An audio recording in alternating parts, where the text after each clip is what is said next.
leadership was about showing up with the people. It meant feeding, it meant schooling, it meant protecting children, working with young people, supporting vocational pathways, responding to disasters with the community, helping vulnerable communities to hold on to dignity. And I think this leadership for me was really shaped by my Christian and Protestant formation. It was a lot influencing my leadership. Though faith was really expressed through action and not a public language. For me, it really took a lot of courage because that was really my first time as a leader. And I am a perfectionist, and I always wanted everything to be perfect. Like when we lead an activity, I always wanted everything to start on time. I want everyone to arrive on time, but it was never possible to have every activity to be perfect. So that is also a point that I had learned as a leader, that you can never be perfect, and it's okay because what is really important is that you show up, you do what you can, and you inspire others.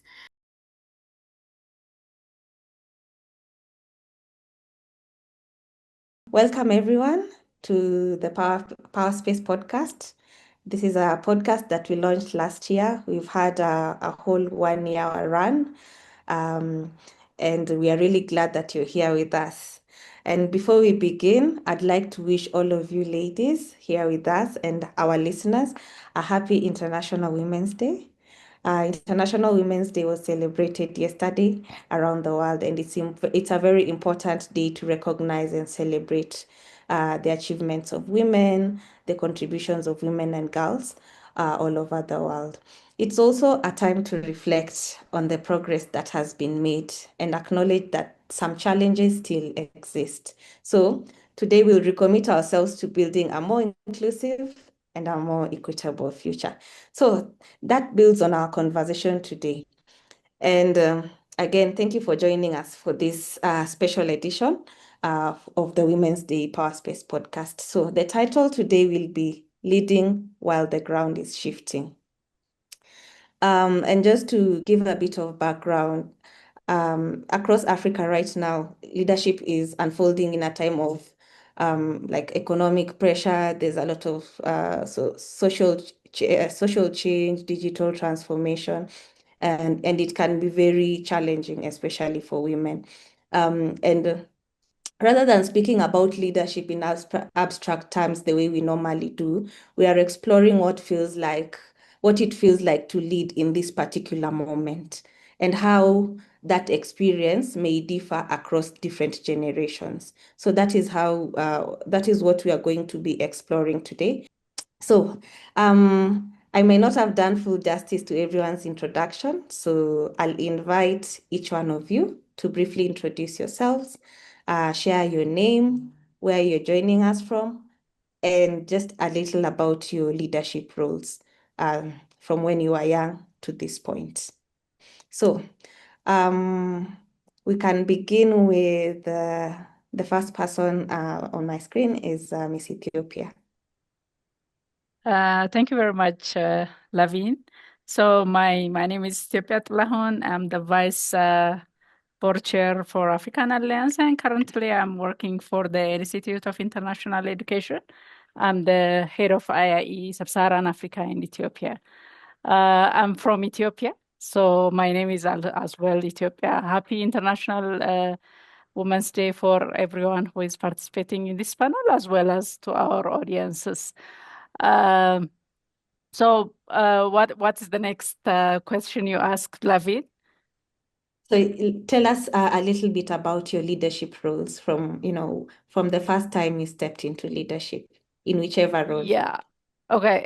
My earlier year, I was a very young woman when I was given a big responsibility to lead a branch office with almost no experience. So I still remember my interview. I told them that I don't have any experience, but I said I'm a fast learner. And I think that honesty and confidence are what helped me to get that job. I was enrolled in Savior Generation Ethiopia. It's a young uh, organization at that time and serve young uh, people. It was in the era of HIV/AIDS. So when I was given that responsibility, the first year was I felt like was vulnerable and bold at that time, and the leadership required me to be courageous. Long before it felt like I was not prepared for that position. So I didn't have a full plan or a clear map, but I had to step forward anyway. I had to say yes to responsibilities and learn while doing the work. So I quickly learned that um, leadership is not about a title. It's something that you earn every day by showing up prepared, keeping your promises, listening more than you speak, and taking responsibilities while um, things go wrong. So those small everyday actions helped me to build trust with my team members and also community that I served. I also learned that the power of quiet influence. So you don't always need to be loud enough, or you don't always need to have a loud voice to lead. Sometimes building trust, creating small wins, and letting your work speak for you has the biggest impact for me. So sometimes I speak loudly, but most of the time my work really showed up. So that's how I survived that time. I didn't always have formal mentor, but I learned by watching women ahead of me. I saw how they handled pressure with grace, how they made true decisions without losing their humanity, and how they protected their time and boundaries without feeling guilty. So that's really wonderful to have like a mentor, to see them and to get some learning from them. And my father also was a big pillar for me. He guided me, encouraged me, and stood by me whenever I need his support. And his belief in me gives me some strength. Really, it was good to have him around me.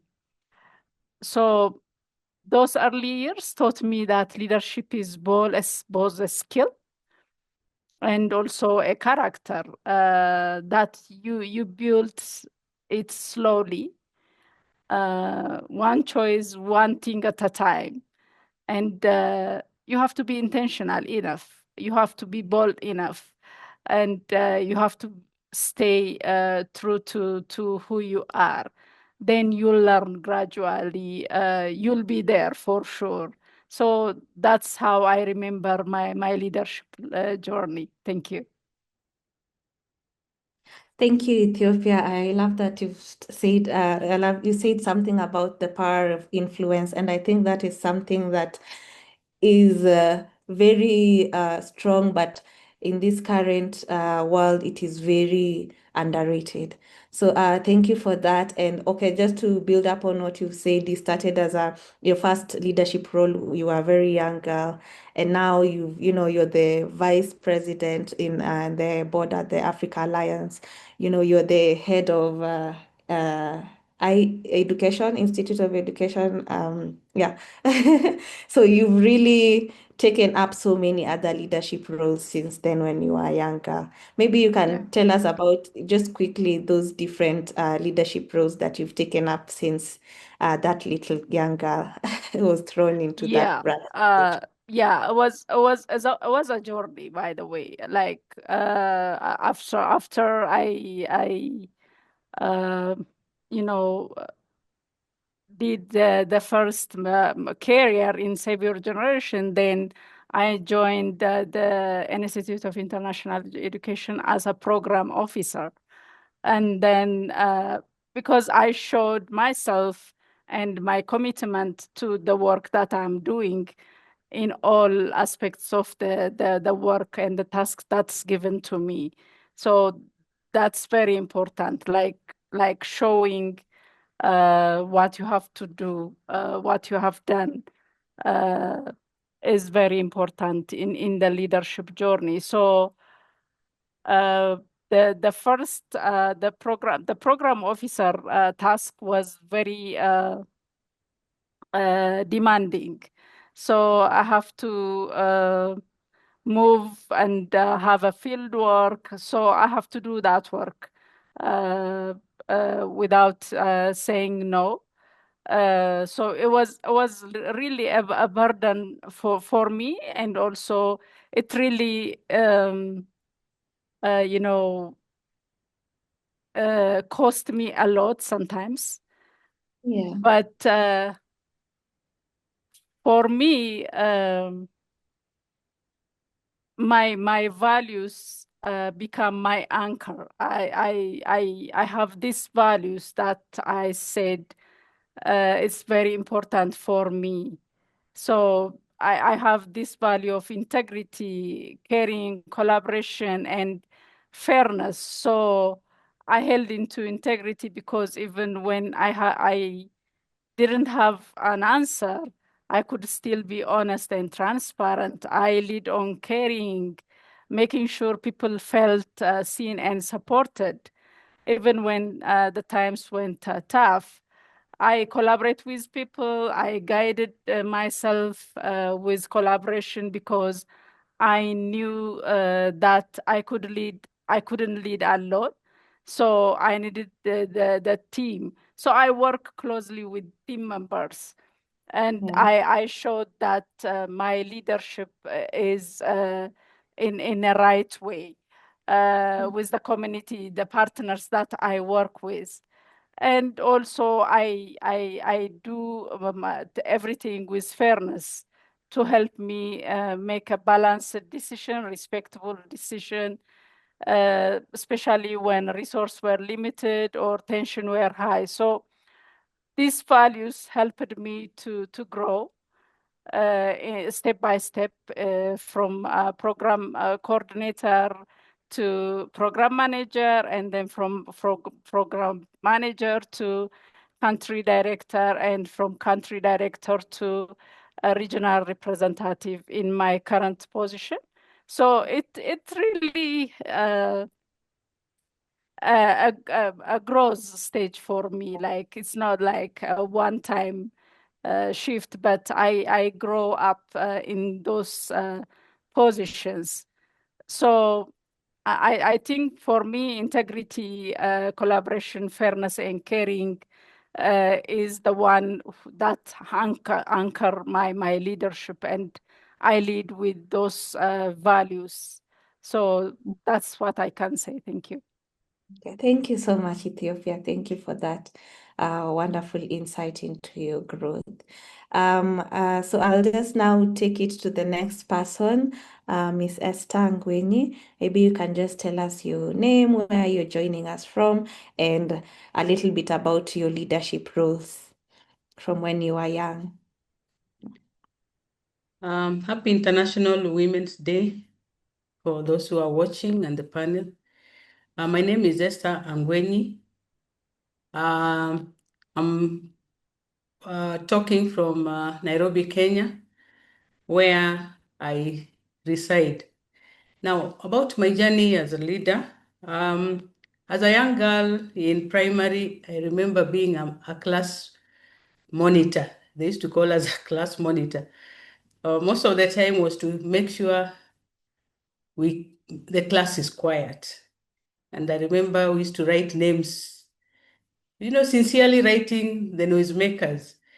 And the more you wrote the noisemakers, the more she became unpopular because people did not like those who used to report them to the teachers. All in all, I did my job, and I think I believed in doing the right thing because at that stage, when you are a child, you do the right thing. You don't look at who is your friend and so on and so forth.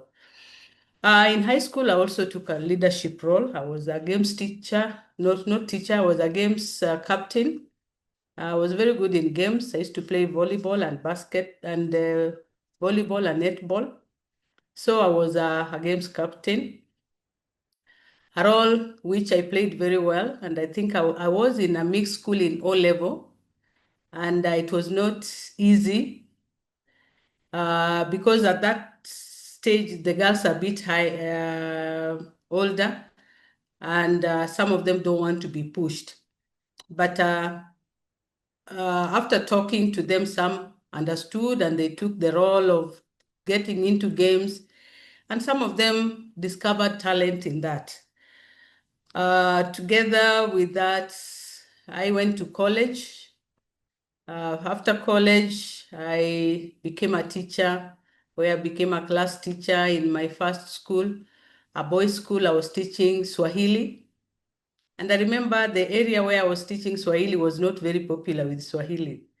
In Kenya, there are some tribes which Swahili is not what they adore. In fact, they don't want even to listen. So they used to see me and they start saying, the Kiswahili has come. Not me, but what I'm teaching.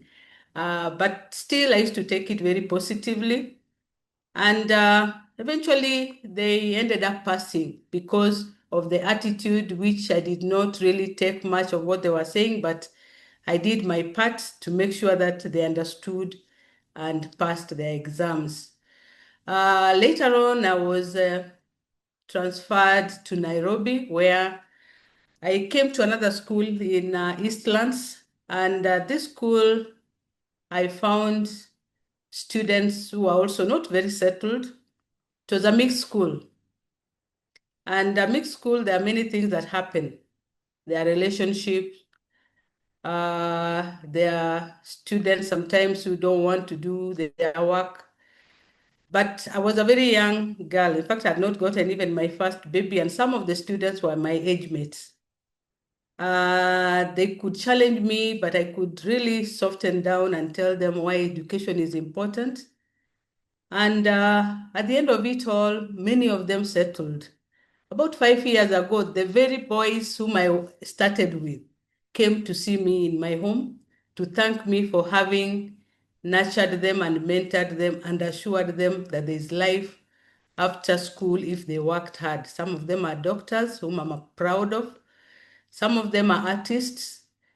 They are all over. And sometimes when I need help in certain areas in Nairobi, I get them and I'm able to be helped because of the relationship that I had with them. Now, from there, I went to another school again, a boys' school. This one was pure boys' school now. Remember, I was in a boys' school, a mixed, now another boys' school. This boys' school, it is not easy in Nairobi, and it was a day school. But I stood my ground as a head of department, and they were very, very helpful, and I kept on talking to them about their future. And while I was in this school, I got the honor of being the deputy principal.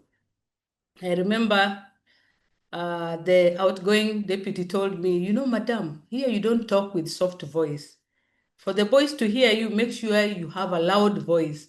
So I remember on assembly, I could go and make sure that my voice is heavy enough so that they can hear the voice and imagine the person with that voice.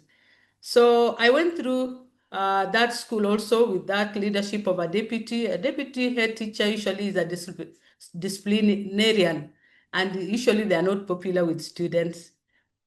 Many challenges, but I overcame them. And finally, I was given a school as a principal, a girls' school. That was my last school. I'm the founder of that school. And I came in with around 25 students. By the time I left, we had a population of 850 students, all girls. And that's where I tried myself to mentor the girls. Girls from different backgrounds, challenging. Some were endowed with riches, but most of them were really from challenging backgrounds. I remember they used to call me mom, not the principal. So because of that, I took them as my daughters. And we used to have some scenes where you find a child who has come in with nothing from home. And I remember I decided to ask the girls, when you are doing shopping, please, one more sanitary packet for a friend, a bar of soap. So I used to get so many of those, and then we used to use them now for the vulnerable girls. And I paid fees for many girls in that school.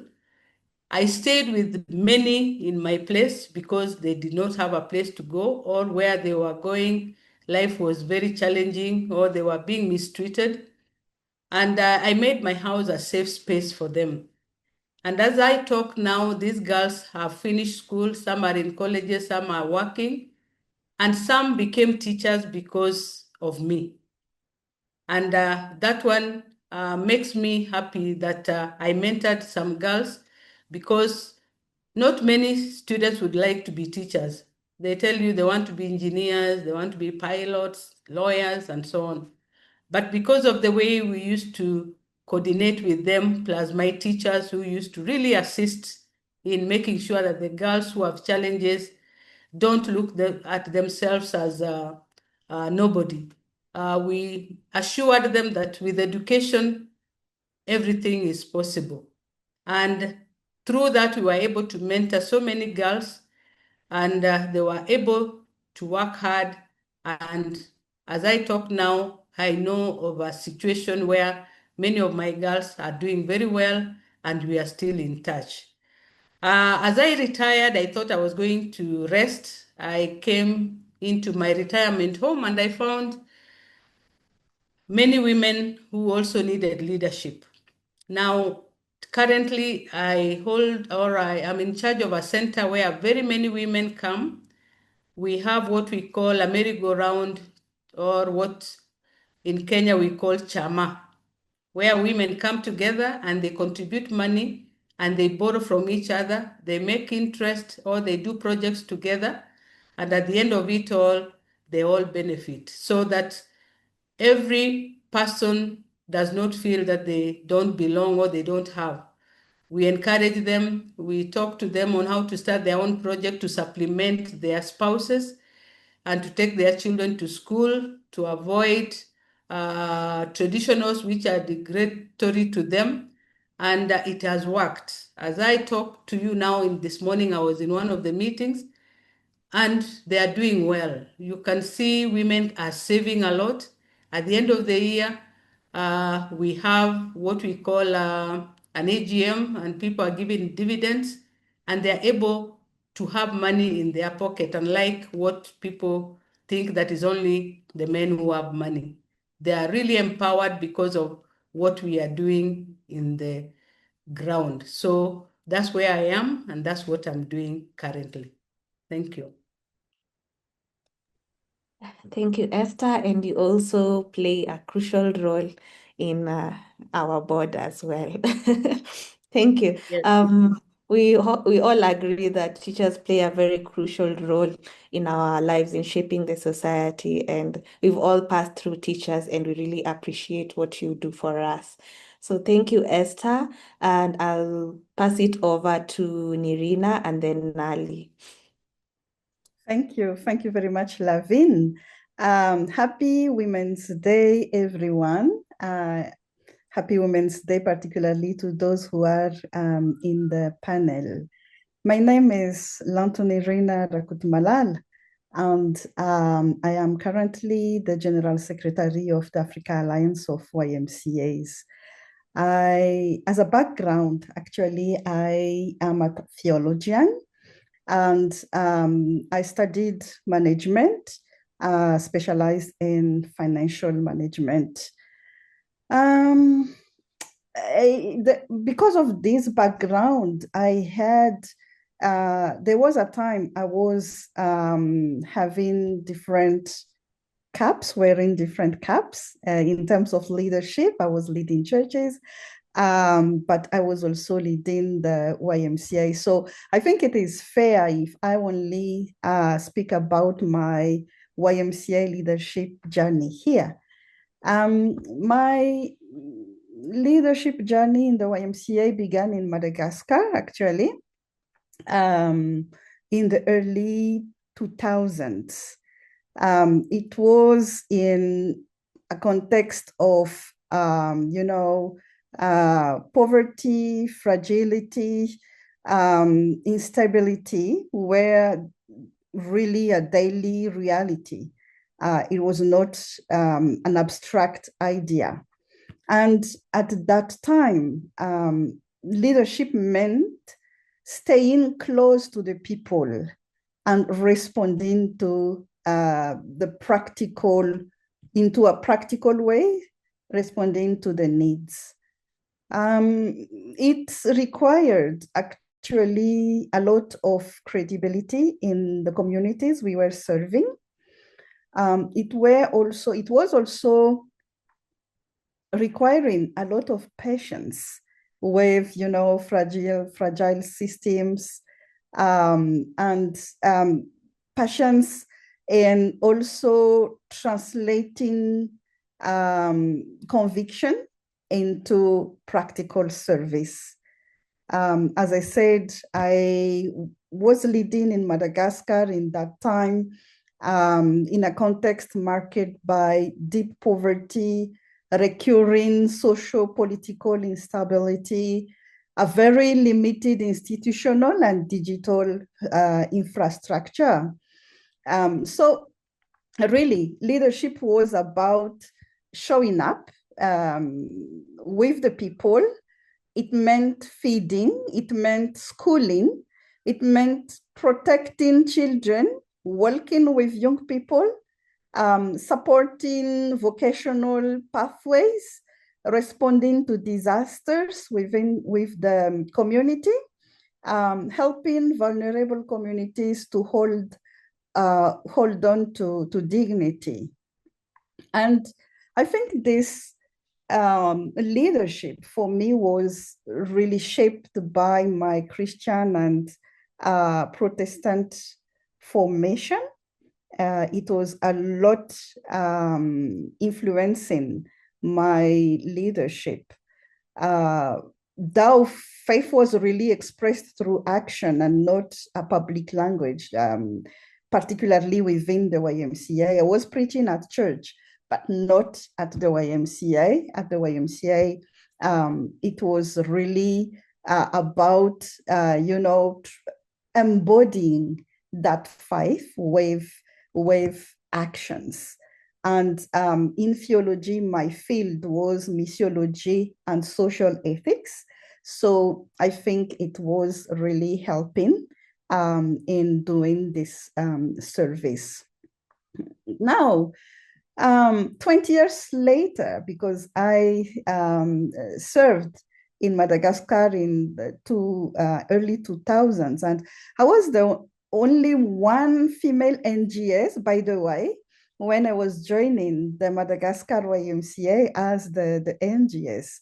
I know that there was a female NGS in Zimbabwe, but she left before I came.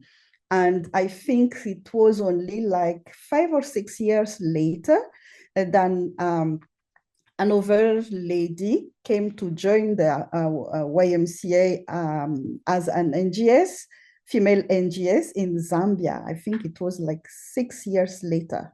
Yeah. So, but now, this time in the YMCA in Madagascar was over after 20 years of service, and I joined the Africa Alliance.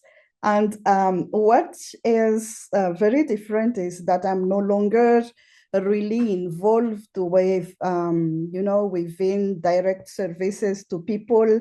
My role is more to support the national movement to become stronger, to become more aligned with our mission, to be more capable of serving young people.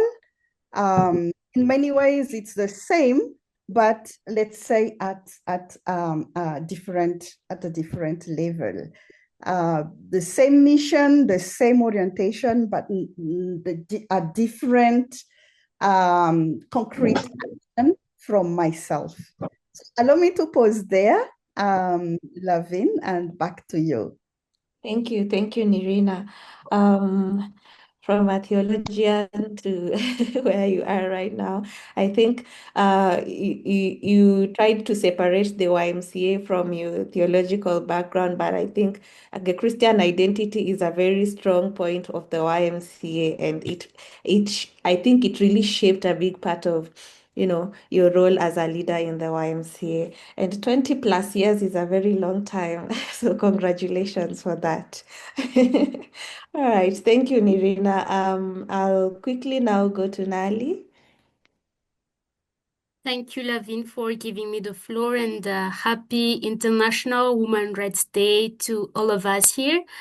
I am Nalisua Janarivu. You can call me Nali or Nalisua. Currently, I am a member of the Executive Committee of the World Alliance and the African Alliance of YMCAs. But concerning my professional journey, I have a background in education science, specialized in foreign language teaching. I was also a teacher, a pedagogical advisor, and currently I am language services provider, mainly for NGOs. Concerning my leadership journey, as like Nirina, I think I'm going to talk about my leadership journey within the YMCA because that's where I started to be a leader. Unlike the others here, when I was in school or at university, I was quiet. I was not a leader, but I really started to become a leader actually when I joined the YMCA. I joined an environmental club as a member first, and I remember I was really inspired by the leader of our club at that time. I think he is what you can call an ordinary person who was really doing extraordinary things. And I think he really inspired us as members that we can all do great things, and we can all lead. So when the leader of our club at that time left for South Africa because he was selected for a program of the African Alliance, we started to lead the club. And when started in that role of a leader, I think it really takes, from me, it really took a lot of courage because that was really my first time as a leader. And I am a perfectionist, and I always wanted everything to be perfect. Like when we lead an activity, I always wanted everything to start on time. I want everyone to arrive on time, but it was never possible to have every activity to be perfect. So that is also a point that I had learned as a leader, that you can never be perfect, and it's okay because what is really important is that you show up, you do what you can, and you inspire others. From my YMCA club in Madagascar, I was selected as an S2C ambassador at the African Alliance level and change agent at the World Alliance level. And these two roles really required a lot of courage as well. Oh, I was also a young advocate for change based in YMCA Zimbabwe. And all these roles required a lot of courage as well, because moving from Madagascar to other countries, sometimes you are afraid that you are not enough. You are really worried when you're in those spaces, and sometimes you are not even able to speak English, and your your English just disappeared. But you keep showing up, and with time, when you are acting little by little, it becomes better. So it's about consistency and perseverance, and also keeping in mind what is our mission. So you are there because you want to impact young people, because you have a mission, to teach others about the protection of environment, because that's what we did in my club, and that's what I tried to do as a young advocate for change, and when I was also an Astucia ambassador. So being in those spaces are scary, but you need to keep in mind what is your mission and why you are here. And my role as a board member, I think this one was it's in when I stepped in those role in I think 4 years ago, I I was like, my first thoughts were like, what am I doing here? And I was really thinking to myself that I don't have the skills, I don't have the competencies, and looking at people around me, they were all experienced. But I think what kept me going was that I'm here because I belong and I have something to do, being the voice of young people. So that's why I need to be here, even though it is scary, even though it is not always easy. So as a leader, we need to always keep in mind what is our mission, why we are here, and the voices in our mind that says that we are not enough, we don't belong. We need to try to silence them, and keep in mind that we are here because we have a mission and we belong. Thank you. That's what I can say. Thank you. Thank you so much, Nali. Um, your journey has been so inspiring. I remember I met you in 2018 when you were a young girl at the YAK program in Mombasa. And now we are looking at you sitting on global platforms. So it's been a really inspirational growth for you. And we are really happy to see that. So thank you, Nali. I'll now go to Sharon. Happy International Women's Day, everyone. Thank you, Lavin, for the invite. I'm used to be on the other side of the of the podcast.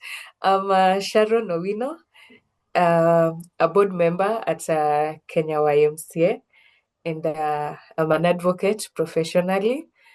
And yeah, I've been in the YMCA for as long as I can remember as an adult.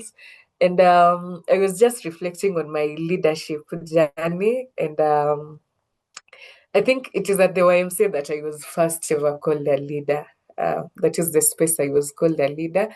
But I remember I've been a vocal girl. I've been a vocal girl since I was young. So when you're vocal, you are, unlike Ethiopia, where people, accommodate you. I was seen as a problematic person. So you're always having issues with everyone because you're questioning authority, and you're supposed to be, especially if you're young, in the Kenyan system, you're supposed to be like following orders without questioning. So I remember in high school, when we joined, when you join high school, you're informed, like during the orientations, there are clubs, you can join. There's the journalism club, there's the environment club.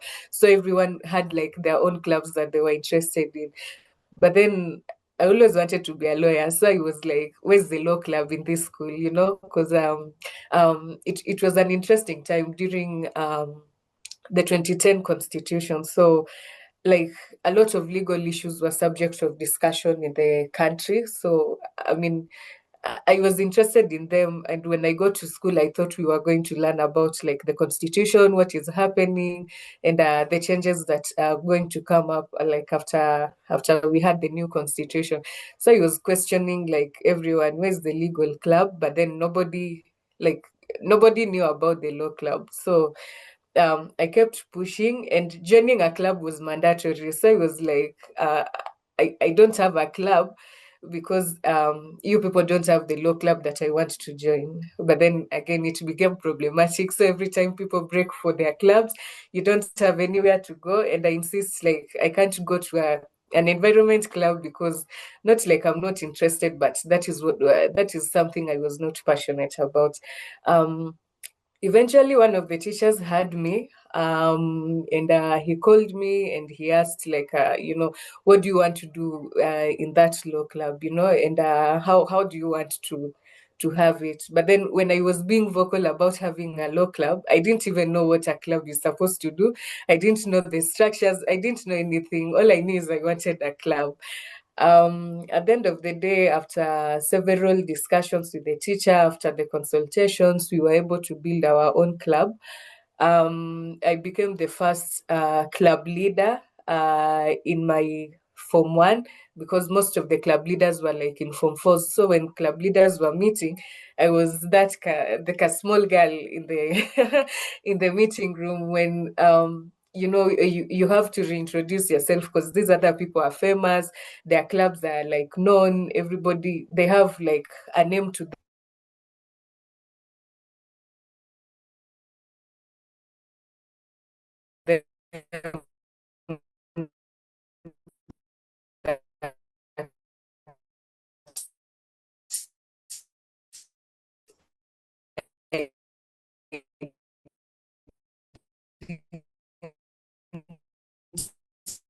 So I had to like keep introducing it.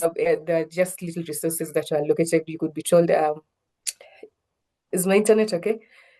Yeah, we lost you for a second, but now you're back. Yeah, just continue. Okay, so yeah, that is one of the moments I remember myself as a leader. But then at that point, nobody ever called me a leader. I didn't even see myself as a leader. We didn't have a lot of mentorships. In fact, I had more of oppositions because we were pushing for rights. When you're beaten, you're talking about your rights to the teachers, and nobody understands because you're supposed to be that quiet person. You follow everything that is done as per the rules, and you're not supposed to challenge. I finished high school, came to Nairobi for further studies, like how most of us find ourselves in the city, and I joined YMCA, and it's an interesting story because it's just a moment we were all bored in class, and my friend was like, "I'd like to show you guys where my parents were dead," and then we walked to the YMCA, and that's how we got there. We found people singing. I'm not a singer. We stayed there. I enjoy listening to music. My friend is a musician. She sings well. So yeah, we kept taking her to the place, and again, me being vocal, I'm like, I mean, it's just singing, and then we go home. You guys are not adding anything to our lives, and it's not as empowering as you guys are saying. So like, yeah, I was questioning a lot. I remember there's a moment we had planned for. There was a trip to Rwanda, or yeah, there was something we were supposed an exchange, a music exchange to Rwanda. We talked about it, planned everything, but then apparently by then I didn't know like there were procedures to be followed. So we had our everything planned, including a budget, and we were expecting like when we like money was just going to be released, we were going to travel and then we come back, but that was not the case. So we were told there's like a whole procedure you need to follow.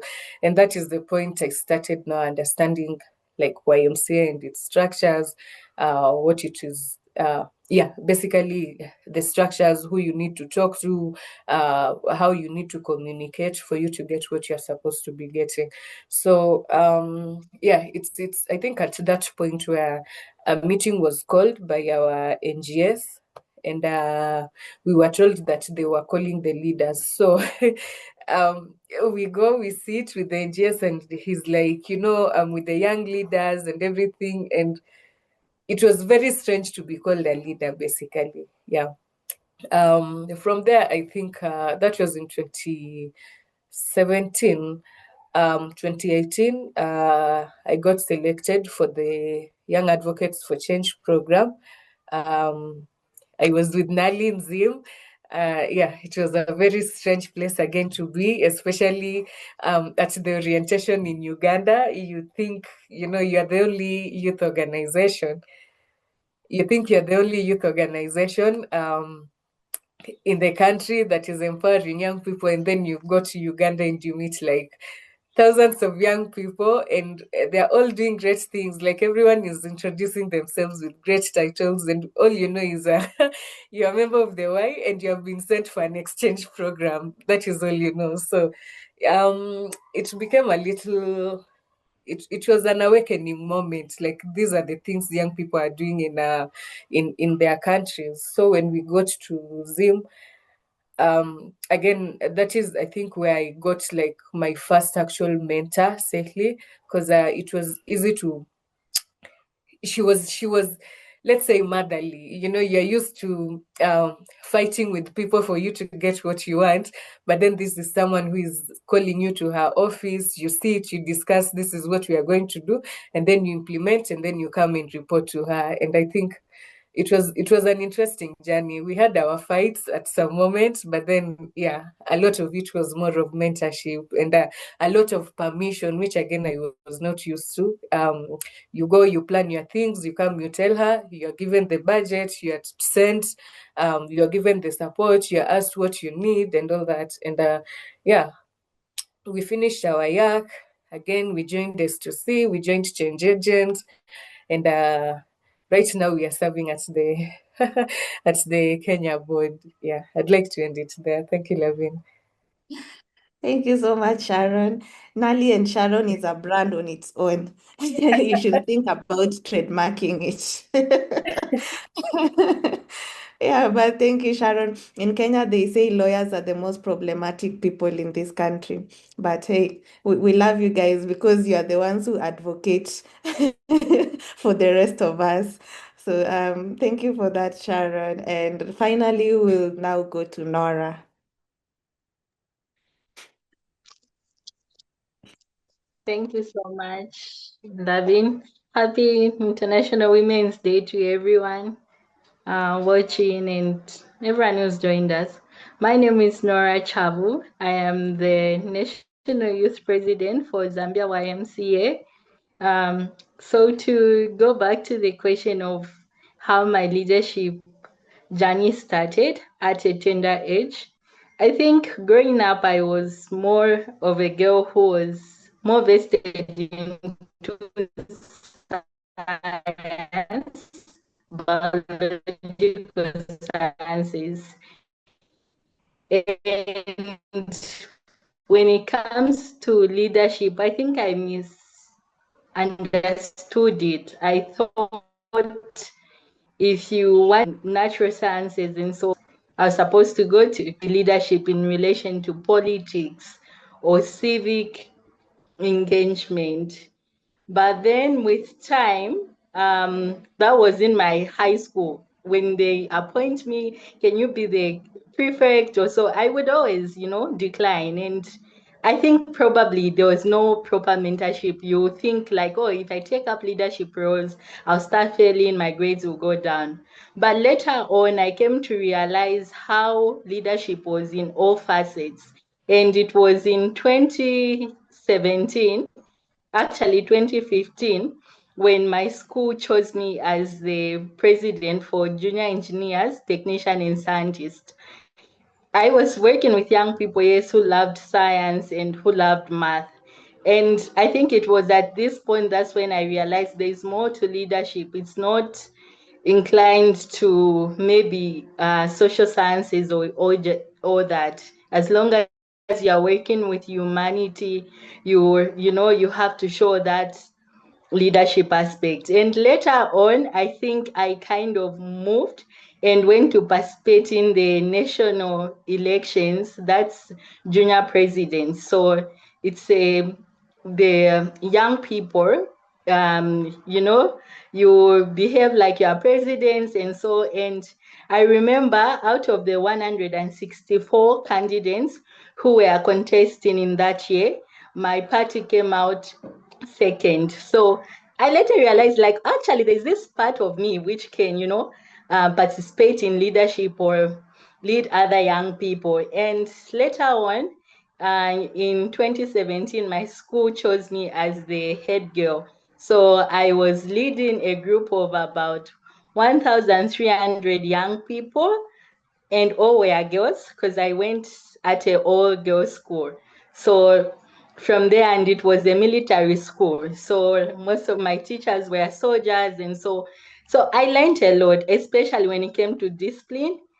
Yes. So from there, later on, after my high school, I enrolled, that was in 2019. I started my medical journey. So enrolled into human biology at Cavendish University. And later on,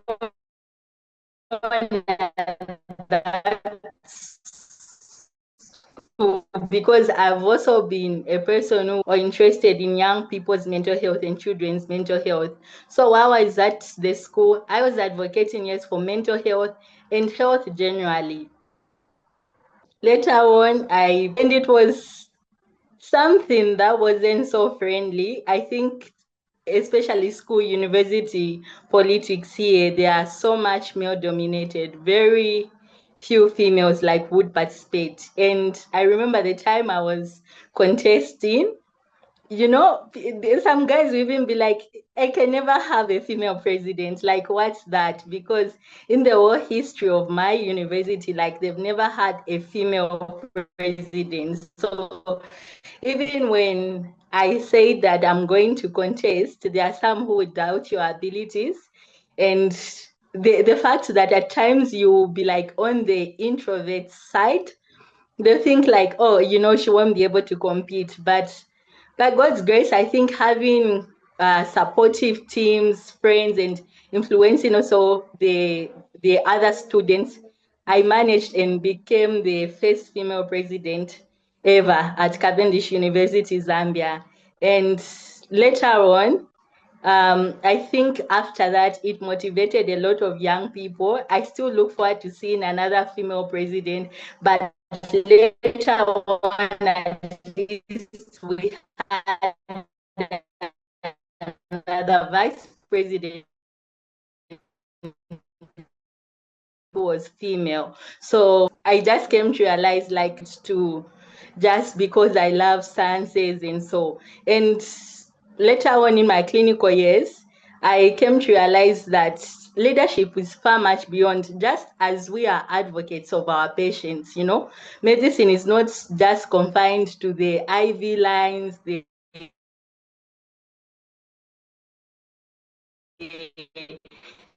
tubes and all that. It's about advocating for your patients, about being interested, and that's pretty much about my leadership journey. Confined to a social science or so, but it's in our day-to-day lives. Everywhere we are, there's need to lead.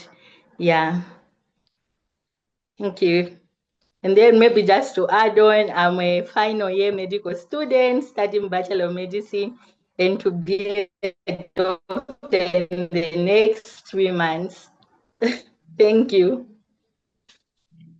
Thank you so much, Nora, and we look forward to your graduation.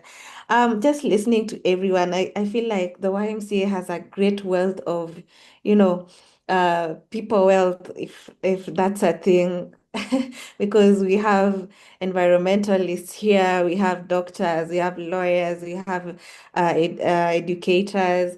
So we have a whole wealth of, people knowledge and all that. And I really appreciate that. And Nora, for you, leading 1,300 students, that's a lot of people. Congratulations for that. Yeah, and being the first female president, that I'm sure that was not easy, leading in male-dominated areas and being the pioneers. So thank you very much. I feel like we should be stopping, but now is when we are starting the conversation. And I would like us to now go in and talk about leadership across seasons. When I say leadership across seasons, I'm talking about leadership across different generations.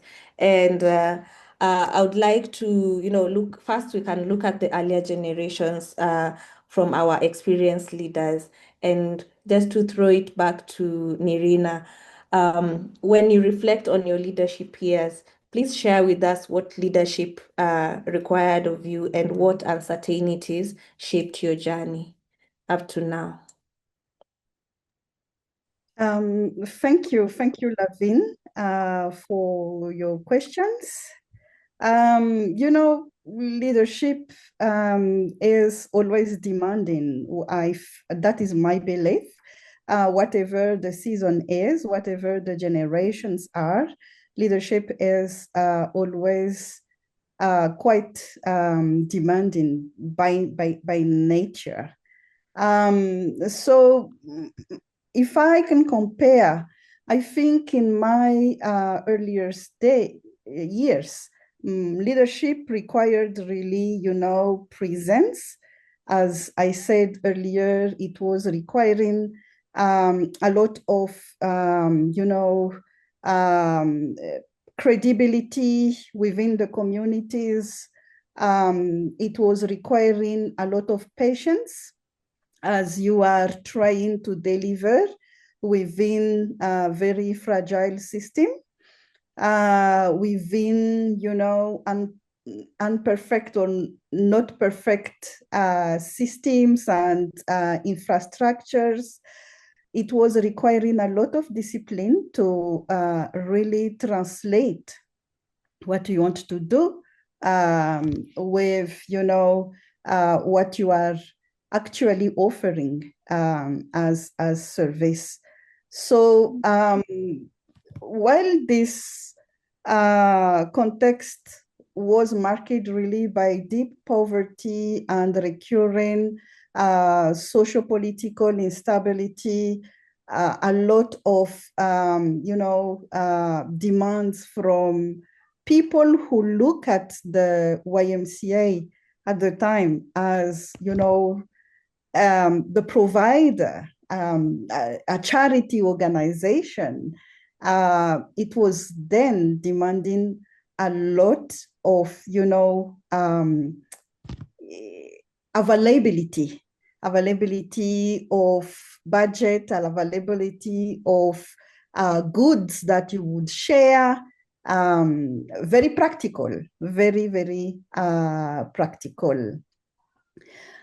There were still, a lot of uncertainties in the time. Having said that, it's not that while the leadership was demanding, requiring you availability, having something on the table to really handle to those in needs, who are in needs. It was still having, a lot of challenges, as uncertainty was also existing through the times. So in the time, I remember it was the financial crash in 2008, something like that. Financial uncertainty and funding precarity was still existing as it is right now. So it was really demanding also a lot of discipline to really show impact, really show structured, way of working, communications, a lot of that at the same time. I think what is different right now in terms of, context that is shaping the leadership is that right now things are really fast. So leadership today feels like it's really fast. It is also more layered, and it's far more interconnected with different structures, interconnected with different layers. I think earlier in my journey, I was really closer to direct action. Today at the Africa Alliance, leadership is less about, doing everything ourselves. And more, it is more about, enabling the national movements to better serve the communities they are anchored in, pushing them or moving them to be more stronger, healthier, more sustainable. And there is also right now a question of alignment, so that what we are doing is also responding to a context that we all were trying to frame within the what we call the Vision 2030. So it's more now about stewardship. It's more about working with our leaders at the national movement. It's more about accompaniment.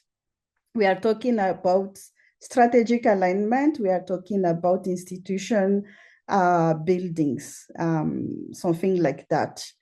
And I think the uncertainty is also different right now. Earlier, it was largely, let's say, national and programmatic.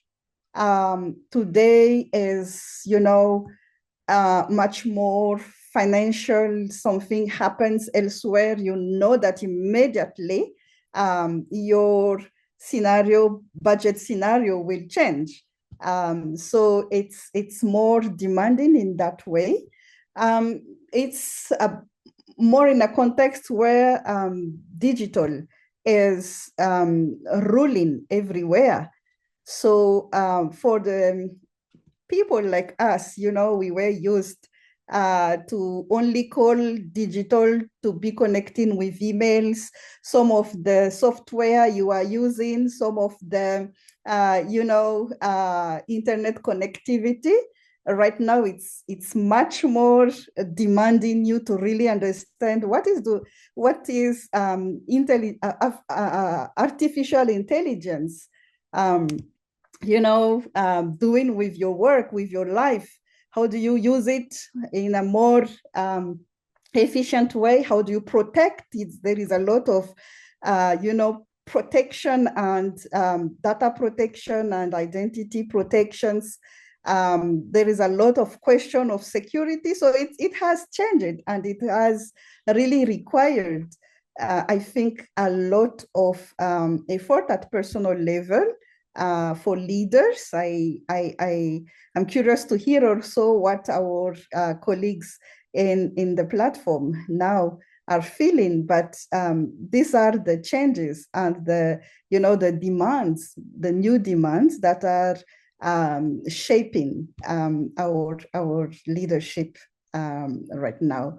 So, leadership right now is not only delivering. Leadership is a lot more pro-action, a lot more systems thinking, is a lot more interconnectedness with so many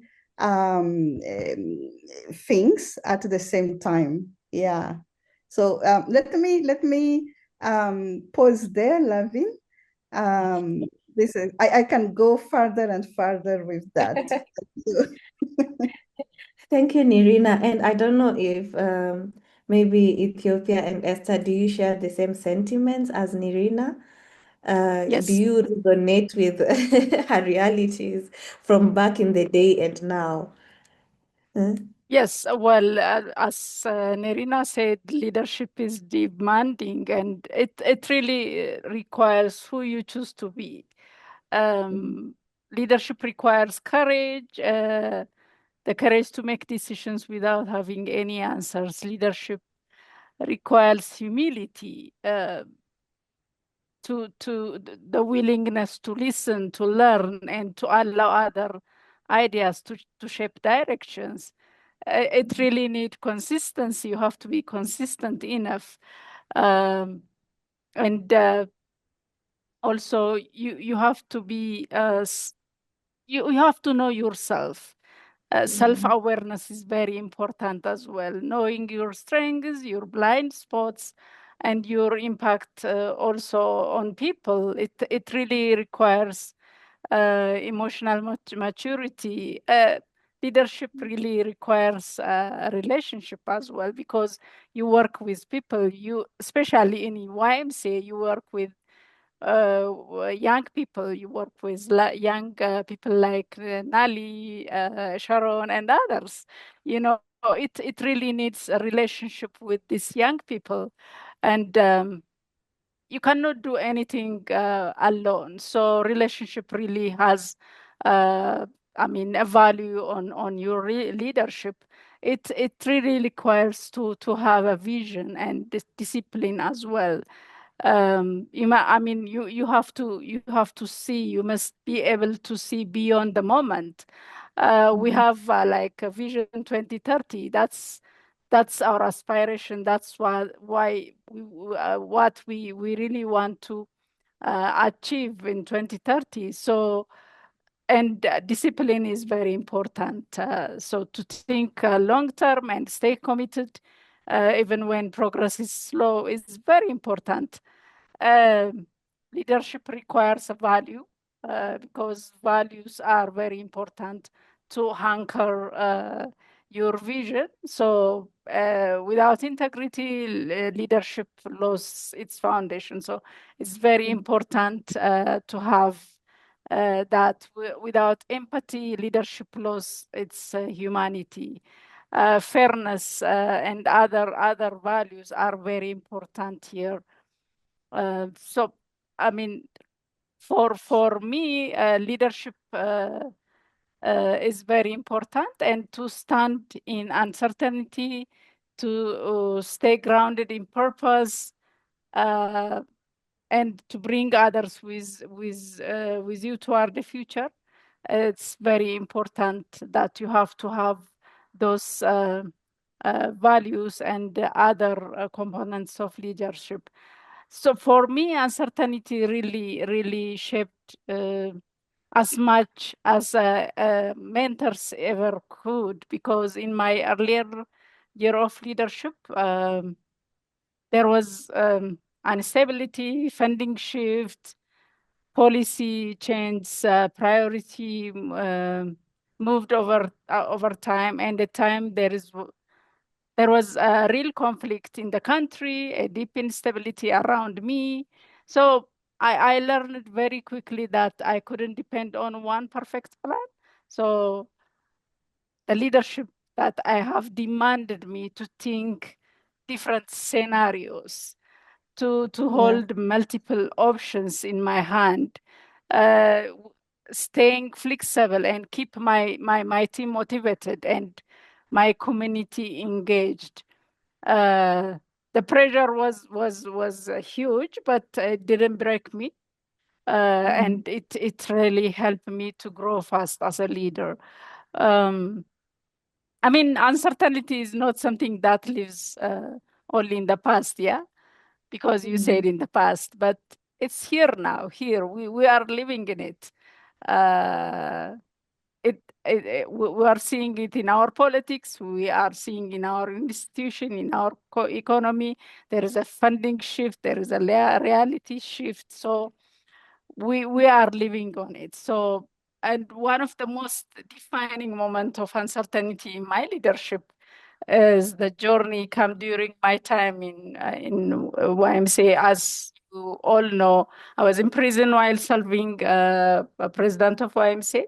That was not something I ever expected. and nothing prepare you for that, for uncertainty. You can't prepare. We didn't prepare for COVID. We didn't prepare for war. We didn't prepare. These are uncertainties that we are living in. So for me, it was a reason that tested every part of my identity. I mean, being in prison was something like unexpected for me. It really tested every part of my identity, every layer of my courage, and every muscle of my leadership. So leading from prison means leading without access, without clarity, without the comfort of normal communication. It meant putting complete trust in my teams, trusting that the mission would continue even when I could not be physically present. It meant holding YMCA purpose in my heart, even when my own situation was uncertain. So, and in that moment, I learned something profound, like leadership is not about where you sit, it is about who you are. Even behind bars, young people, staff, and partners still looked to me for steadiness. So you have to be steadiness in that circumstance. They needed hope, reassurance, and direction while you are after, I mean, in the bar. They experience that experience taught me that uncertainty can arrive without warning, but it does not have silence your purpose. So even after I released, I continue the purpose. I continue leading YMCA Ethiopia. I continue even leading YMCA Africa, because that was the purpose. That was the aspiration that I have. That was the passion that I hold every day, to work with people, to work with young people especially. So for me, my values, like the integrity, caring, collaboration, fairness, that's really stand out for me to stand in this uncertain world. So what I can say is, even with all these challenges, even with all these uncertainties, even with all these difficulties, I'm still doing what I aspire for. So I'm still serving young people. I'm still creating space for women and girls to lead. I'm still building strong team and strong communities. I'm still showing up with purpose, with convention, with hope. So uncertainty may shape my journey, and but it will never stop my mission. So that's how I understand uncertainty. And it's a teacher, by the way. It's like a mentor for me, because whenever you have that uncertainty, you have to see other options and navigate. So that's what I can say. Thank you. Thank you, Ethiopia. Uncertainty is a teacher. It is those teachers who are very harsh, but they eventually teach you something. Yeah, true. Yeah, thank you. And I love that you said leadership is not where you sit, it is who you are. Because I know for most people, what you went through was a very heavy, was a very heavy encounter, and not most people will still come back and lead in the same institution. But here you are, you're still pushing, you're still, supporting the national movement. You're still, proactive, and we applaud you for that, and we appreciate you for that. So thank you very much. And I think in the heat of this conversation, I just want to throw it now back to our young leaders. Having listened to Nirina and Ethiopia sharing their experiences, do you see anything that resonates with your experience as a young leader? And is there anything that feels different for you compared to their experience? I'll just throw this to Nali. Is there anything that you feel is different, or is there anything that resonates with your experience as a leader in this generation? Yeah, yes, thank you for the question. I totally relate to what Ethiopia said when she talked about the fact that leadership requires courage and a lot of willingness. We need to learn from the others, and we need to listen to different perspectives. And from my own perspective, I think for me, leadership required as a leader, I really needed to be surrounded. I needed to have a strong support system around me because I have a lot of doubts. And when I started, I really was lack really confidence. So I always had people telling me that my ideas are valid and that it can work. I remember when I was in Zimbabwe, I wanted to teach recycling. And for that, we needed to go to pubs and collect, used plastic bottles. When you talk to some young people, they laughed at us. They laughed at me like, no, we're not going to touch dirty plastic bottles. But I had Sharon. She said that let's collect them. Our supervisor back then also supported us. Some people laughed at my idea, but I had those people who told me that we can do it. And then when people saw what we could do with the plastic bottles, they started to buy in with our ideas. So I think leadership required that you have a strong system around you that believe in you and believe in your ideas. And that also is about the uncertainties, because we always, when we have people laughing at your ideas, we start to question yourself, and you have doubts. So it is really important that you have people that support you, but you also need to be curious and to think about how can I present my ideas in another way so that people buy in instead of so you need to think of other ways to present your ideas. So I think leadership is about how we can innovate, and it's a journey where through action you can always learn. So that's what I can add. Thank you. Thank you. Thank you, Nali. Maybe Nora, um, do you feel like anything from our other leaders, anything that they've said in terms of their leadership, is there anything that resonates with your experience right now? And is there anything that feels different? Yeah, sure thing. I think from what Ethiopia said, she mentioned about purpose, Leadership, I feel, can be full of uncertainty. When people decide to lead, it does not mean that conditions are always favorable. If at all, most of the times you may have opposition, but at the end of the day, I think it's like purpose which stands out.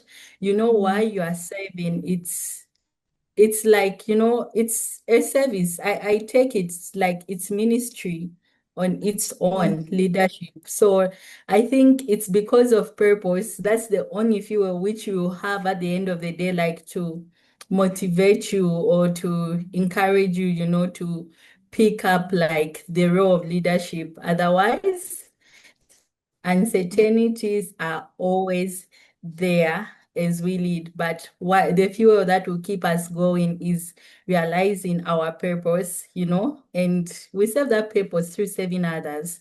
Yeah. Yeah, thank you. Thank you, Nora. And now, just to what I'm hearing is uncertainty is a very cross-cutting issue, and that in a way shows how the leadership in the earlier generations and the current generations is almost similar. You are experiencing the same, challenges, but in different formats. So thank you very much for that. We know that leadership often asks a lot from those who step in it. And to our leaders who've had the experience of, multiple seasons of leadership, uh, our gender representative, Miss Esther, Are you able to tell us what leadership has cost you personally since you became a leader?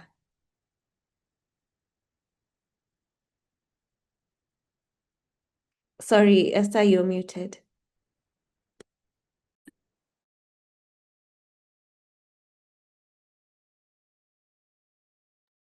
Okay. As I was saying, is that when one is a leader, you are not a boss. You are there to guide the others because, as they say, you cannot all be leaders. There must be one person showing the way for others to follow. Now, as a leader, there are many, many challenges one can face if you are not careful. One, you have to learn to work with the people that you are with so that they can understand what exactly you are leading them or where you are leading them to. As a leader, we have all discussed on how we started leadership, and the young people in this panel have explained some of the challenges that they went through. Now, as they grow up, I think they learn how to mitigate those challenges because now they've gone through so much that they know when I get this type of challenge, this is how I should tackle it. And as we talk through this International Women's Day, the ladies who are in this panel will soon be us. They'll be where we are because they've watched people in this position, they've seen what they do, right? And there are people who mentor them. You know, sometimes when you're a leader, you never know who is looking at you and admiring the way you are doing your stuff. So they must be looking at us and looking at it and saying, now I think this is the way also I want to do, or I want to do things when I grow up or when I reach this. Us as grown-ups, we say we started from where we were. You remember I said I was writing names for as a small girl and I was writing all the names and you could not compromise me because I knew that was the right thing to do. Now, as I grew up, sometimes you find that you can favor others because now you are not the small innocent girl that you were. Now you know these are your friends. Sometimes you can they can come and talk to you and you rub their names. So leadership does not call for that. When you're a leader, you treat each and everybody equally. And you work with people who are around you. There is no leader who is an island. I'm imagining if Madame Nerina did not have support at the office, she cannot do all the things that you people who are at the secretariat are helping her. Where I am as a vice chair at the board at Kenya YMCA, we work together as a team for us to come to a conclusion of a project that we want. And each person is given an opportunity to give their views. The young, including our friend Sharon, who is here, they're always given a chance to express themselves on what they think should be done in a certain situation. And once everybody has explained their situation, we come to a conclusion. So we have to learn in leadership that you cannot be authoritarian. You have to be someone who gives people a chance so that they can be able to agree on what you are going to say, and always expect people to talk or to downplay your wishes. It's not always that people will agree with what the leader says. And as leaders, we need to know that there are times that you can be challenged, and sometimes the challenges can make you even be stronger. Some are positive and others can be negative. In all ways, as a leader, we make sure that we work together until we come to a conclusion or a solution of what we are working on and accept. As a leader, we should not always be the last person or the last people to give that this is what we have decided. make sure that whatever you are facing, allow others also to come in and involve them seriously so that everybody feels included in what we are doing. So as youngsters, we hope that when you see things going wrong, don't copy. But when you see things going right, emulate. And I always say it's good to have someone like Sharon who says she talks too much or she asks a lot of questions. Such are the youth who can make good leaders because they are always asking, why did you do this? How is this done? What can I do to, those whys and hows and what are very important when it comes to leadership. You are able to know what people expect of you, and you are able to uh, toe the line so that you don't forget that you are followers who are looking upon you to see how you are leading them and also support you. Thank you. Thank you, Miss Esther. That is very powerful. And as we think about what just Esther said about the youth who can make good leaders, are the ones who voice out their thoughts, who voice out their ideas, their agendas. I want us to now move to a conversation on the shift that young women leaders are calling for. And I want to pose some questions to our young leaders. And maybe I can ask Sharon, is there anything you feel that is outdated in our institutions today? Like, for example, in the YMCA, is there anything that you feel is outdated? And what shift is required to move away from what is outdated in the next couple of years? Thank you. That's a tough question. I believe YMCA it's a traditional community. There's a way we are that you meet someone from a different YMCA and you're like, I identify with you because this is a certain way that and this is how we operate. So we have I'd call it a culture, our YMCA culture. Um, it is soft. I'd just say it's soft.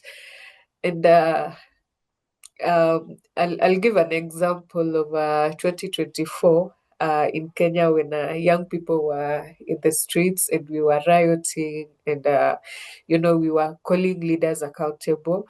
And I personally remember reaching out to like our leadership and asking like, what can we do to contribute to, because this is a good cause. What young people are doing was like a good cause. And I was asking like, how can we involve ourselves? But then again, the answers I was getting was, um, we are not politically aligned, we are not this, we are not that, which, I mean, at the end of the day, serving in the board, I understand. But being a young person, I felt like we were, pulling back from our primary mission, which is empowering young people. So at the end of the day, you have young people whom you have empowered, subject to citizens, people who are very vocal, they want to speak in the streets, they're coming to you for support, any support, but then they're not able to get that support because, that is not our space as the YMCA. So I feel we have a way, we are somehow quiet in the community. We are not as loud, but then that is my personal bias again, because again, I'm quite loud, so I felt like we ought to have done something, and I think it's relatable across like different countries. South Africa, I think I've shared with young people from SA, and they also share the same sentiments, especially being that they have a lot of social injustices in their community, but then YMCA only works to like a certain extent. So it locks out young people. It locks out like the potential that YMCA can have in impacting the community. Mm. Thank you, Sharon. And still on that conversation, I'm very curious to hear what Nali and Nora have to say about it. Maybe Nali? Yes. Thank you for the question, Lavin. If I'm not wrong, you were asking about the shifts that is needed in our institutions. Correct. As young, from a perspective of a young woman, right? Mm-hmm. So I think at the YMCA we are changing, but we are going at a very slow pace. If I am looking at at the executive committee, which is the decision-making board, we have a quota of 30% women. Why still 30% now? We are 2026, but I know it is changing. The word change that is meant to increase the number of young people and women in the board, but it is going at a slow pace. And from the board, I understand why it is slow as well because of that is the procedure that we have, but that is a change that I want to see that while we are considering the place and the representation of and the influence of women and young people in the YMCA, especially in Africa, I think we can go faster to have young people and women in those decision-making spaces. That was the first question. What was the second question? Sorry. I think you've answered the next question, which was the shifts that are needed to be taken, the actions. So thank you for that. And now, Nora, yes, there you are. Just to answer the same questions, what do you feel is outdated in our institution as the Y? And what shifts need to be taken to change that? I think we are still like I feel like we're still traditional, especially when it comes to decision making, especially if the decision is coming from young people. I feel like young people really don't make decisions where like the board would like they have to go through so much scrutiny. I feel it gives a feeling like don't believe so much into youth leadership or young people leadership. You know how when older people make decisions, I feel it's much easier. But if a decision is coming from a young person, it's more of doubt. It just takes so much for it to, to be implemented. So I feel like our YMCAs need to change with that because I feel like the world is evolving. I I I think like there should be more room for adaptation also with the trends because institutions now are run together, the young people and the older people, they run them together rather than giving like, oh, these are young people, so their decisions maybe are less or so, because I feel like they are young people when they are allowed to soar, they also bring brilliant ideas which will grow the institution, yeah. So I think we just have to be more inclusive, more adaptable, and more responsive, to realities of young people they face today. Yeah. So to answer the second part, I think this means we need to move beyond the symbolic youth participation, yeah, towards genuine, shared leadership. Yeah. Okay, thank you so much. I think those are some very powerful feedback from our young leaders. And I would just now want to now throw it back to our experienced leaders, having heard what our young ladies feel about the current state of our institutions and the actions that need to be taken. When you hear these calls for change, what feels possible for you and what feels challenging? Anyone can speak. Uh, Nirina, what feels possible? Because they are saying, how do we get more involved in tough conversations, especially the controversial ones? We need to, be more vocal in those spaces. They are also saying that the change is moving at a very slow pace in the YMCA. How do we accelerate that? Uh, and then they're also saying that young people are subjected to a lot of scrutiny when it comes to decision making. We need to move from being symbolic to genuine involvement as young people. So, how do you feel about that? Thank you. Curiously, it feels like this is something very repetitive, because I really remember in my youth days, I was also the one, trying to bang on the table to say, but you need people to listen to us. And we have some specific needs we want to propose. We want to be a force of proposition. We don't want just to be a recipient of programs and etc. We don't want you people to decide for ourselves.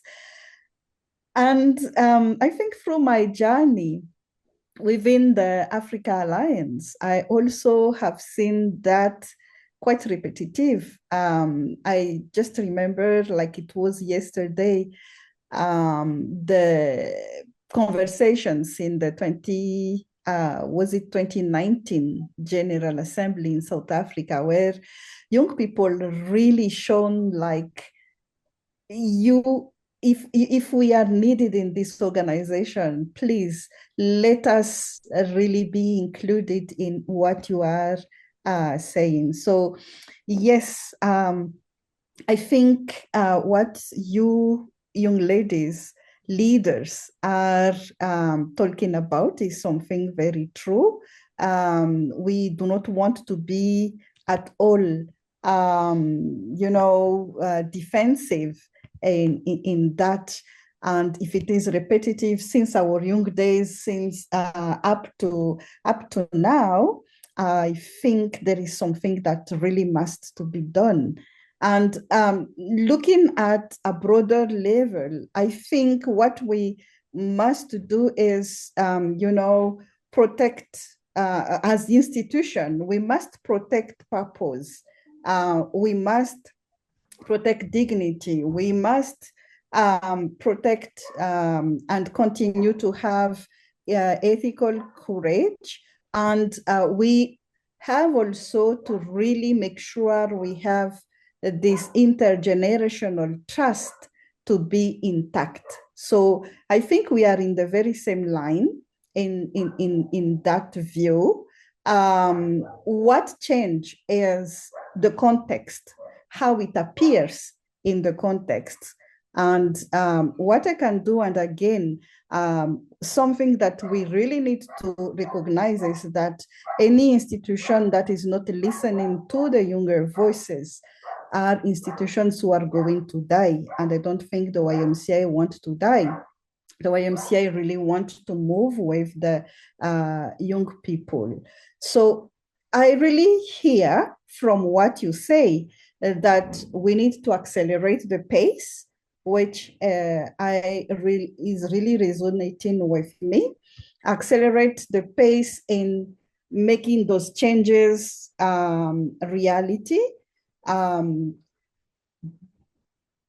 Deeper inclusion of young people, setting in place listening structures also, and particularly giving space for young people really to make that decision.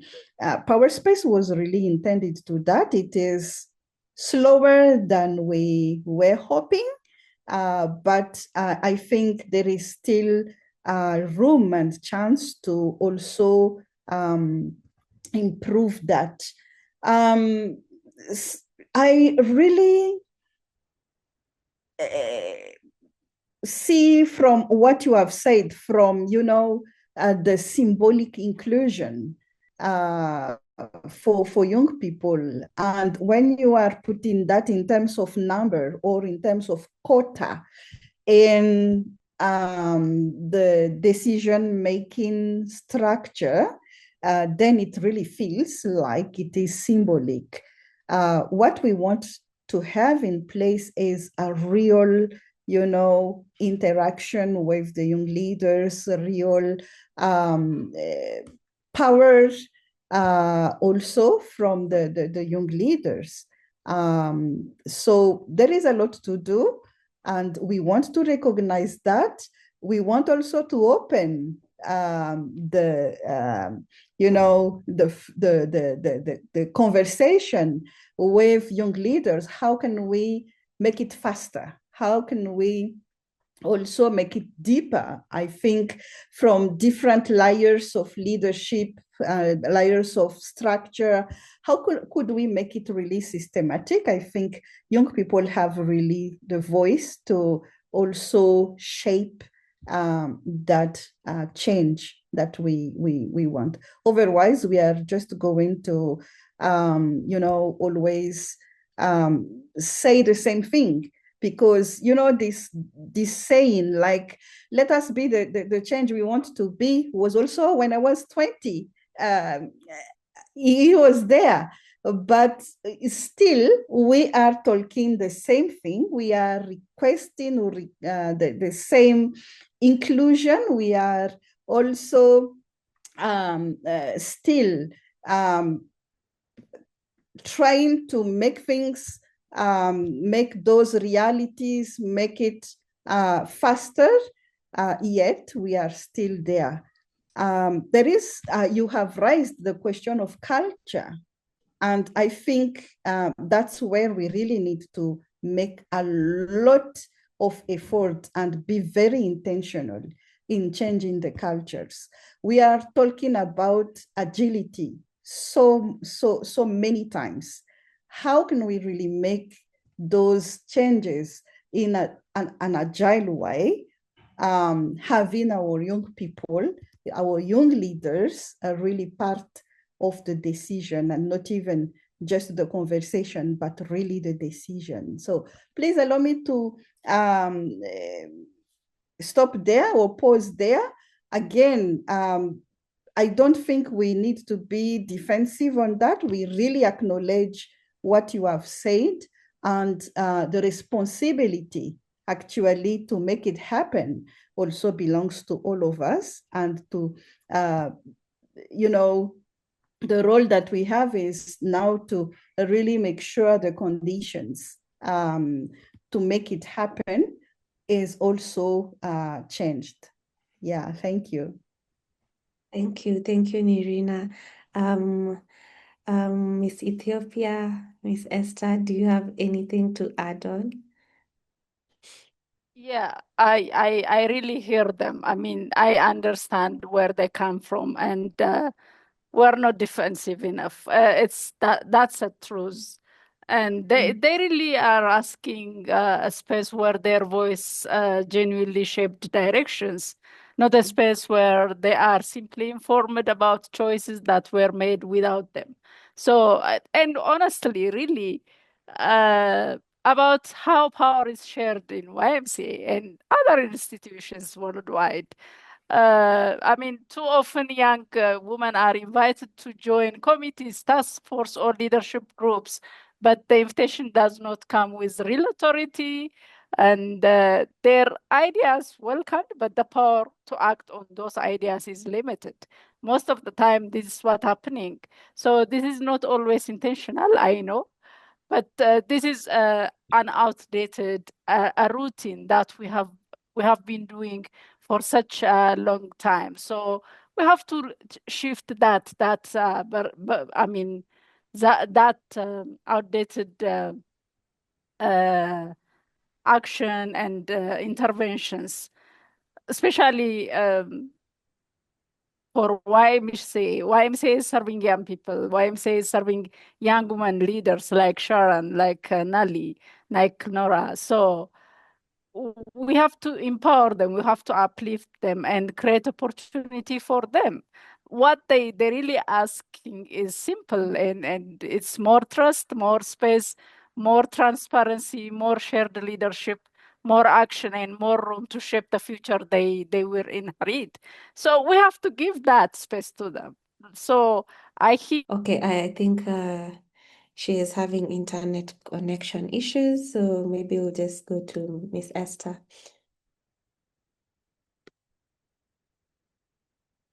Muted, you're muted. I'm saying I think the young people have a valid concern, because this has been the issue even in our branches of YMCA. Been a chair of one of the branches in Nairobi, and we are losing the youth because they don't understand how we are running the organization without them. They have so many questions that they ask about expenditure, about the projects, about who gets to be chosen to go out of the country for meetings. Even in AGMs, Madam Nirina, you've been even in our AGM, and that is one persistent question which has refused to go away. They have always asked, they are not being represented well.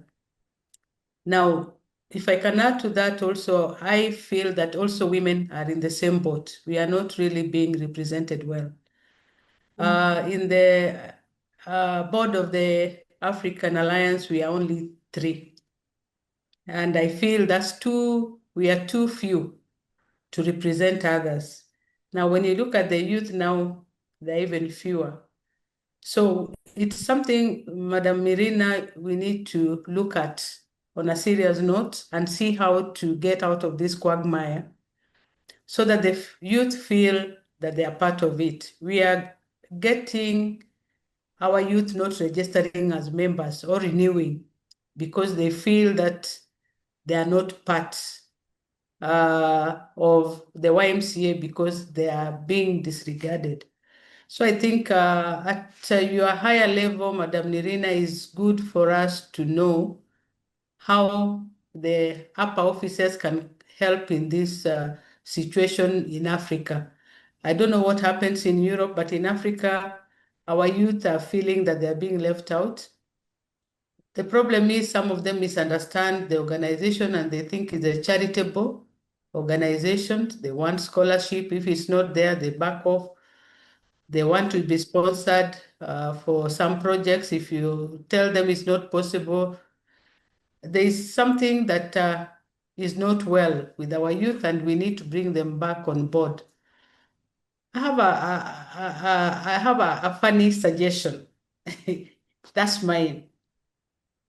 That when we are forming a board, for example, of African Alliance, why can't we form a parallel board for the youth? So if there are 10 members, we also have 10 of the youth, so that they listen to what we say in the board, for them to know that people don't enjoy being in the board is a volunteer. We are volunteering. I think in their mind is like we are funded, we get a lot of money, or we are paid, which Nali now can attest to and tell them, you see, this is purely volunteer. We are never paid for going to meetings and so on and so forth. So there's something, Nali, you should tell us, how do we approach this? How do we approach this? Because you are the same people who the youth talk to. What do they want? Because through you, we can really get the situation and see how to come out of it. Because for sure, according to the branches, the one that at least have led from our AGMs, the youth are questioning whether they are part of YMCA because they feel they are not represented, they feel they are not listened to, and so on and so forth. So something really needs to be done. And we are saying fast enough for them to feel part of YMCA. And I think when the youth see some of us in the board, they wonder, why should such an old lady be here? And the youth are there. And they should understand that also leadership is growth. Nali and Nora and Sharon soon will be in our places. They'll be the one advising the youth. The way Nirina has just said, since she was 20, this has been the story. So we need a lasting solution for this so that we don't lose our youth. They should be part and parcel of YMCAs. Otherwise, without this, I think we are having the same questions until we don't know how to answer at all. And remember, they want handouts. I'm sorry to say, some of them, if they feel they are handouts which YMCA should give, they need to be explained to exactly what YMCA stands for and its roles and how they work, so that they should know that sometimes hard work and volunteer pays. Thank you. Thank you, Miss Esther. And I think this should be a whole other conversation that should be taken to another group so that we involve more, more young people. But it is very clear that we have work to do. We have work to do, and it's very good that the conversation has started here with our young leaders. And the fact that we know they are going to be the future leaders, it is good they already know the gaps that are in the system, so that eventually when you transition to these roles of our current leaders, you know how well to address them, and you know the correct decisions to make to be able to um, to address the needs of young people. And just to add on to the conversation, when we were doing these health assessments in different national movements, you see a lot of national movements have a youth council, which is a separate body from the main board. And the conversation is always like, if we are working for the young people, why do we have a separate board for the young people? It should be embedded in our current running boards. So I remember in Zimbabwe they made a decision to move away from the council, but to still have it as an interaction space for young people. But the people who are in that board can be mentored by the national board members so that they can know what goes on there, and if they want to transition to those roles, they are able to do it. But because we have so many young people in leadership, we cannot absorb them into the YMCA. But this mentorship that they are receiving from our boards will be able to help them to even transition to participate in leadership in other organizations. It doesn't have to be just the YMCA. It's mentorship, and you're free to go and experience it elsewhere. So that came to my mind as we were talking about young people, and this conversation is really interesting, but we have to come to a close. And as we close, I just want to ask one final question to everyone. So just a quick round table, because we are past time. We are 2 hours in. This is going to be a very long one. So just a quick question to everyone. And this could be an answer in one sentence or one word, just a very short answer. If African institutions do not shift, what do we risk? And I'm talking about our governments, I'm talking about our YMCA. What do we risk? What do we risk for our future generations? Because we see this even in our governments. There's really need for systemic change. And when something has been in power for so long, it is so hard to create that systemic change. So what do we need? What kind of shift do we need? Or if we don't make that shift, what are we risking? I will start with our young people, because they hold our future. Nora, what are your thoughts? So I think we risk, loss of relevance if we do not shift. Yes, because people want, to keep up with what's there at the moment. So if we refuse to adapt to the social, economic changes and everything going on, we'll lose relevance as an institution, yeah. And we also, have weak governance, weak policy and all that. And at the end of the day, it's humanity that will suffer. Thank you. That is very powerful. Sharon. I think apathy comes to my mind. It will get to a point where young people do not want to associate with the organization because they feel like at the end of the day, a space. I do not belong to a space where I am not heard. So at the end of the day, I think apathy and resistance will be is the future, if not the now. Lovely. Thank you, Nali. I think if we don't have that shift, we are going to have a disconnection with the people we serve, the young people. We have a rising generation who knows what they want and who is unapologetic to ask for it. So we really need to, if we don't do that shift, we'll be disconnected and there will be that mistrust between the institution and the young people. Thank you. Thank you, Nali. Miss Ethiopia. Yeah, if we don't shift, the risk is one, we become irrelevant and we become invisible to a very community that we claim to serve, the young people. And we slowly lose of trust. That's hard to repair. We stayed stuck while the world is moving forward. And we drift away from our mission and our purpose as well, and losing touch with the heartbeat of our young people.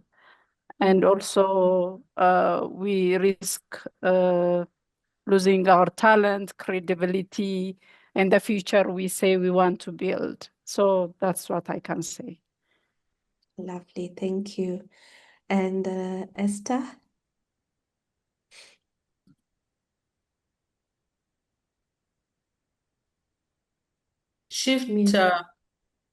Shift is inevitable in all situations.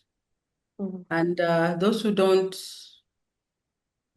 shift depending on the way things are changing, you find yourself irrelevant. So it's important for us to look and see what is it in our system that is absolute so that we can change. And we are having a new vibrant generation which they get tired very quickly. And if we are not able, then we'll become irrelevant and whatever we stood for, empowerment programs, community development, education, will all come to waste because they'll no longer be interested in that. Just like in governments, when you keep on recycling all the politicians, people lose trust. So let's look at our organization anew and move forward with the new trends. Like now there's AI. You are not going to say that you won't join. If you don't, then you'll be left behind. So let's look at what we can as an organization and change what we can slowly. And I think we'll remain relevant to the people and the members of the organization. Thank you. Wonderful. Thank you. And lastly, Nirina. Thank you, Lavin. I think I cannot dissociate your question with the previous one, so I'm sorry, I will take more than one sentence. And I want to emphasize on the, space that we need to give young people, particularly the young female leaders, to be part of the decision making. And in that view, that I'm not really in favor of, having a separate body for the young people and particularly the young female leaders to exercise their leadership and also their power in decision making. Of course, we will need structures to bring them through a journey for leadership, trying to embrace the institutional culture and etc., etc. But I think it's really important to give our young people, our young female leaders, the chance to really be part of the most important decision-making body.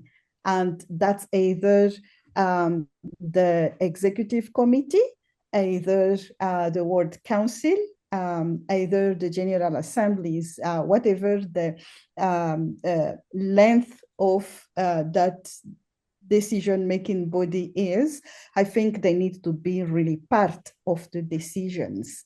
Now, where the trust is, the trust would really be shown when we allow also a certain margin of mistakes from those young people.